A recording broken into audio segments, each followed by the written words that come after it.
Bismillahirrahmanirrahim. Alhamdulillah, hamdan tayyiban mubarakan fi kama yuhibbu rabbuna wa yardah. Asyhadu an la ilaha illallah wahdahu la syarikalah wa asyhadu anna Muhammadan abduhu wa rasuluh. Amma ba'd. Ayyuhal ikhwa, a'azzani Allah wa iyyakum. Al-Imam Al-Bukhari rahimahullah dalam sahihnya menyebutkan suatu hadis yang diriwayatkan oleh sahabat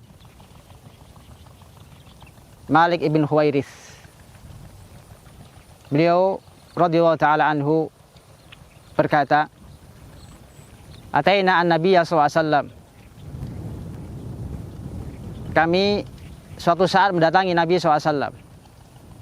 Wa nahnu syababatun mutaqaribun. Dan kami adalah orang-orang yang usianya berdekatan, atau orang-orang yang sebaya dari sisi umur. Fa aqamna indahu isrina yauman wa lailah. Maka kami pun tinggal bersama Nabi SAW selama 20 hari 20 malam.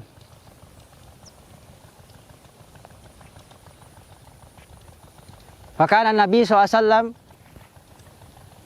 rahiman rafiqan. Dan Nabi SAW adalah orang yang sangat penyayang, orang yang sangat lembut. Falamma dhanna anna qad istahayna ahlana aw istaqna. Maka ketika Nabi SAW melihat kita sudah kangen, sudah rindu dengan keluarga kita,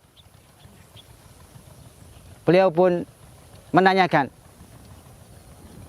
fasa'alana amman tarakna ba'dana fa akhbarna. Beliau pun menanyakan kepada kita keadaan keluarga kita yang kita tinggalkan. Maka kami pun mengabarkan keadaan mereka. Kemudian Rasulullah SAW bersabda, irji'u ila ahlikum fa'aqimu fihim wa'allimuhum wa muruhum. Pulanglah kalian kepada keluarga kalian, tinggallah bersama mereka, ajarkanlah mereka, perintahkanlah mereka. Wa sallu kama ra'aitumu usalli, dan salatlah kalian sebagaimana aku salat. Wa idza hadaratis shalah falyu'addin lakum ahadukum wal ya'ummakum akbarukum. Dan apabila telah datang waktu salat, maka hendaknya salah satu di antara kalian mengumandangkan adzan, dan hendaklah orang yang paling besar dari kalian menjadi imam. Ma'asyiral muslimin rahimakumullah. Dalam hadis ini terdapat beberapa pelajaran yang penting. Di antaranya adalah keutamaan menuntut ilmu, atau keutamaan melakukan perjalanan dalam rangka menuntut ilmu. Karena ini adalah termasuk sunnah para ulama. Sunnah yang dilakukan oleh para ulama. Mereka rela meninggalkan keluarga mereka, meninggalkan anak istri mereka, meninggalkan orang tua mereka dalam rangka mencari ilmu syar'i. Sebagaimana yang diceritakan oleh sahabat Malik ibn Huwairits. Beliau pernah datang dari negeri yang jauh, dari Madinah, untuk belajar ilmu agama kepada Nabi SAW, belajar langsung kepada Nabi SAW. Ini juga menunjukkan pelajaran hendaknya seorang penuntut ilmu berguru dari para ulama yang senior. Karena orang yang senior, para ulama yang senior, lebih memiliki ilmu dan juga lebih memiliki pengalaman. Karena itu Nabi SAW dalam hadis yang lain, al-barakatu ma'al akabir. Keberkahan itu bersama para senior. Senior dari sisi ilmu ataupun dari sisi umur atau pengalaman. Ini hukum asal dalam mencari ilmu. Utamakan kalau ada ulama-ulama yang senior, ustaz-ustaz yang senior, kita ambil ilmu darinya. Sebagaimana sahabat Malik bin Khuwairis dengan teman-temannya, beliau rela melakukan perjalanan jauh menuju Madinah dalam rangka berguru kepada Nabi Shallallahu Alaihi Wasallam. Dan dalam hadis ini juga menunjukkan bahwasanya masa muda termasuk masa yang ideal, masa yang sangat cocok untuk mencari ilmu. Karena disebutkan dalam hadis tersebut, wa nahnu syababatun mutaqaribu, dan kami adalah seorang pemuda yang berdekatan umurnya. Menunjukkan waktu muda adalah waktu yang sangat berharga. Maka hendaknya kita mengisi waktu muda kita dengan hal-hal yang bermanfaat. Di antaranya adalah dengan menuntut ilmu syar'i, yang dengannya kita bisa mengamalkannya dalam ibadah kita, sehingga kelak kita ketika kita lanjut usia atau ketika kita meninggal,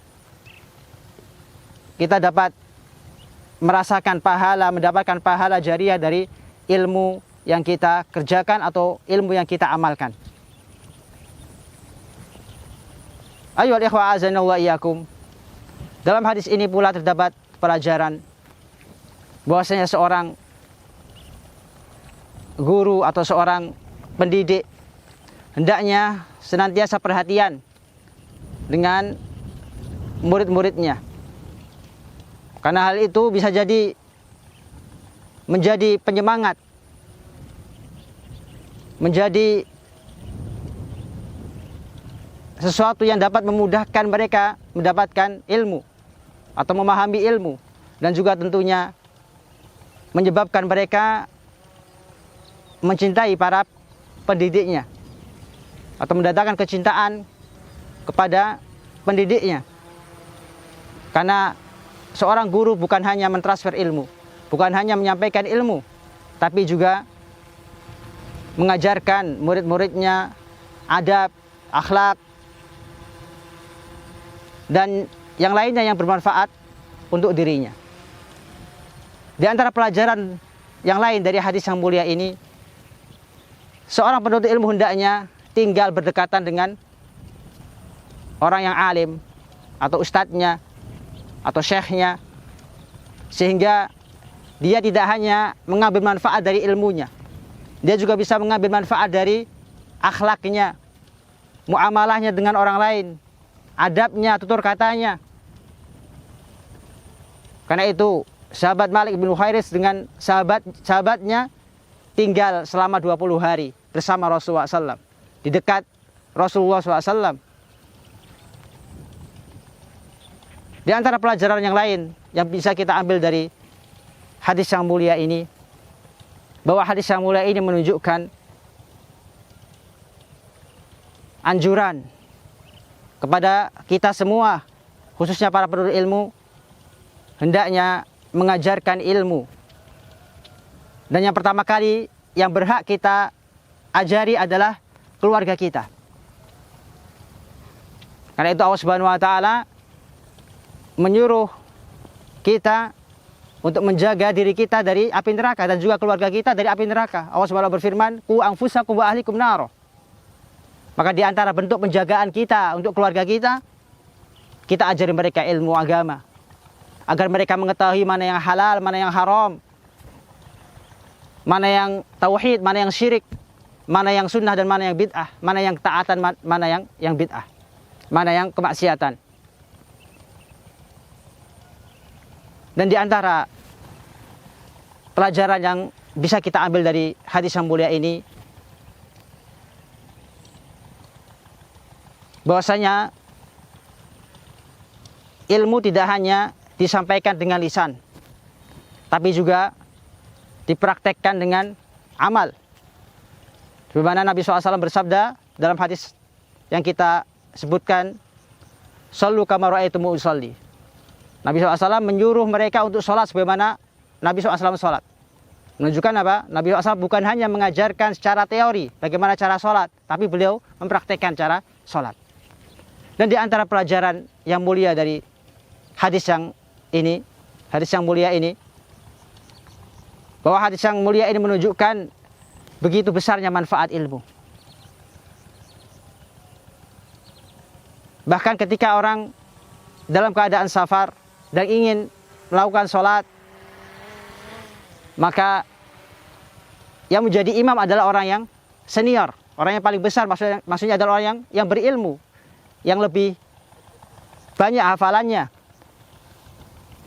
yang mengetahui hukum-hukum sholat. Karena tidak mungkin seorang menjadi imam sedangkan dia tidak mengetahui hukum-hukum sholat. Ada Nabi SAW dalam hadis ini memerintahkan wal ya'ummakum akbarukum. Dan hendaknya yang menjadi imam dari antara kalian adalah yang paling besar. Maksudnya yang paling besar adalah yang paling banyak ilmunya, yang paling banyak hafalannya. Wallahu ta'ala alam. Wa sallallahu nabiyana Muhammadin wa ala alihi wasallam. Mudah-mudahan bermanfaat. Wassalamualaikum warahmatullahi wabarakatuh.